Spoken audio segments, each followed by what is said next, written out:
Hey guys, if you're bored and you've got nothing else to do, you should go and follow me on Instagram. I've made my complete Instagram account that's got everything on it now. Instead of having a separate YouTube one and personal one, I've now just got one Instagram account that's got my music stuff, my YouTube stuff, and all that stuff. If I can get to 700 followers, I will just put a bunch of Steam keys on there for you guys that you could just go download, and you've got a pretty good chance of getting them. First come, first serve. So as soon as I hit that 700 mark, watch the Instagram story and you'll see a lot of Steam keys.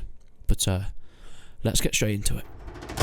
Well, this developer blog in Mount & Blade 2 Bannerlord is talking about designing and creating scenes and the maps of Mount & Blade. Of course, they want them to look as realistic and try and be as historically accurate as possible while still keeping it good for gameplay. Of course, you don't want so many hills that it looks like it's just too cluttered up, and of course it's not very easy for cavalry to move around, but you still need to make use of this terrain.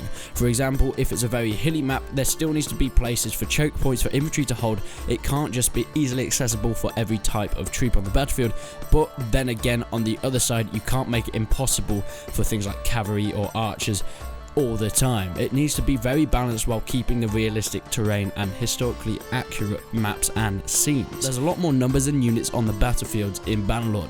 This means that the maps are going to be a lot bigger.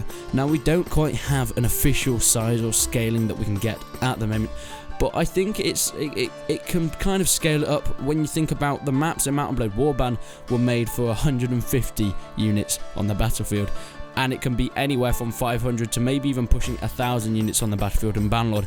So that's sort of an indication to how big these battlefields can actually be. And if you haven't played Warband, that's pretty bloody big. The bigger the area, the more information they're able to put in, the more choke points, the more holding points, the more clear terrain, the more traps you're able to set, because there's a lot more choice and freedom throughout the maps if there's more things in the maps, which is going to make the game even more enjoyable and fun for the players. Now, of course, they're using historical references and geological locations that are assisted in making these maps. So like I said, they're trying to make them as realistic as possible. There's something cool that we did touch on a long time ago, but I think it's nice to remind them, and it's being reminded in this, and this is the seasonal mechanics in Mount & Blade. In it, it's not just plain all the time, it goes through the seasons. You have winter, you have summer, you have spring, you have autumn, and it changes the way you play. In the winter, of course, it starts to snow, it looks absolutely beautiful, and in the summer it completely changes. Whether it actually changes the gameplay, don't know quite yet. Will it affect your troops in the army when it gets cold in the winter? Who knows, but I really like the fact that it changes a bit more. Dynamic changes in games really help it and its longevity to people stay interested in it. Going on to how you actually make the scenes, there's a lot of things to do. Of course, you have the generic maps that you play on when you're fighting on battlefields, but of course there's the towns, there's the cities, the sieges, there's the things in these places like taverns, shops, blacksmiths, and of course arenas. And each of these scenes in the cities and the towns have to be siegeable. They have to be able for players or units to come up on ladders, siege towers, to knock down parts of walls and things like that. And of course, like we knew from the siege update, the towns change. When a town is being sieged, it goes from bustling streets with people selling bits every which and way, to blocked off entrances, to blocked off alleyways, to deserted shops and bottomed down hatches. These all have to be taken into account when designing a city or a town. And that's not to mention the new mechanic where you can actually upgrade your towns and cities throughout the game. You start off with a level 1 tier town or city, and that can later be upgraded with better defenses, better castles, better keeps and things like that.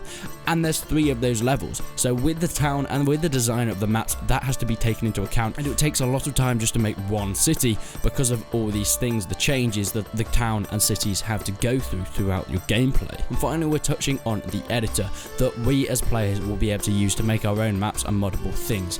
Now, there's a lot of new things we're able to use. There's things like terrain and layer paint systems. I feel like it's going to be pretty easy to use. It's not going to be really complicated and like fiddly like the Mount & Blade Warband was, where you had to move loads of files around, and when you got into it, the controls were very fiddly, and it was just an absolute pain that you could only really do if you'd had a lot of practice doing that sort of thing when you wanted to make these incredible maps.